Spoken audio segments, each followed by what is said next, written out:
Aujourd'hui, c'est une rencontre de personnes de bonne volonté, hein. Donc c'est une chaîne de la solidarité pour aider des personnes à réaliser leurs projets. Et dans le cadre du microcrédit, c'est exactement ça, c'est offrir la possibilité à des personnes de réaliser leurs projets par le biais d'un microcrédit. Et généralement, c'est des personnes qui sont exclues en fait, du monde bancaire parce que leurs revenus sont faibles ou alors elles sont dans la précarité et elles ne pourraient pas rembourser un crédit classique. Ça fait partie aujourd'hui donc des réponses que le Secours populaire peut apporter par rapport à des demandes de la part de personnes en difficulté ou confrontées à des situations de précarité, toujours dans ce souci de l'accompagnement et dans l'idée de tendre la main et d'aider les gens à sortir de leurs difficultés et à se projeter dans l'avenir. Je ne pouvais pas faire un crédit directement parce que voilà, j'étais en CDD. Donc j'ai demandé, ça a été accepté et j'ai pu acheter ma voiture et grâce à ça, j'ai pu avoir mon CDI en même temps.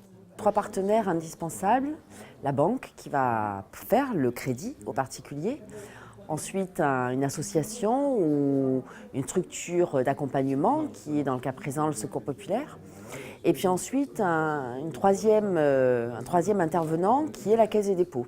Et la Caisse des dépôts va intervenir à 2 titres. D'une part parce qu'elle assure la gestion sous mandat du Fonds de cohésion sociale.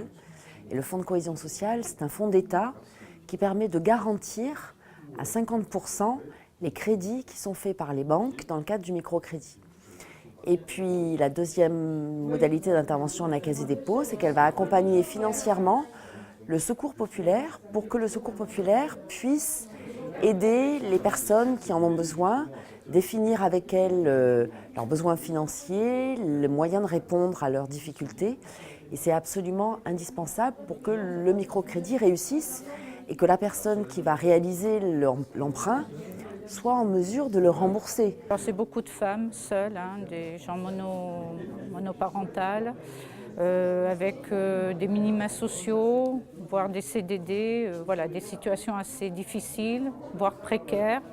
Et justement, le coup de pouce, c'est pour sortir un petit peu ces gens-là, un petit peu de leur précarité, les aider pour un permis, pour l'achat d'un véhicule qui viendra en découler, bien sûr, on l'espère derrière, un emploi, un CDD, voire un CDI.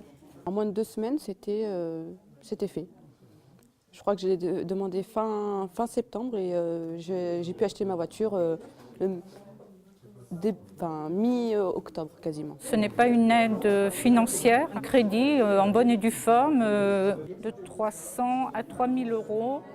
Donc c'est vraiment des crédits coup de pouce, obligation de rembourser donc, ce crédit sur une échéance maximale de 36 mois. Le résultat, c'est un résultat positif qui doit être obtenu par la réalisation d'un projet, mais aussi par le fait que la personne qui a fait appel au microcrédit va retrouver confiance en remboursant un emprunt, alors qu'auparavant, elle n'aurait même pas pu avoir accès à un crédit classique auprès d'une banque.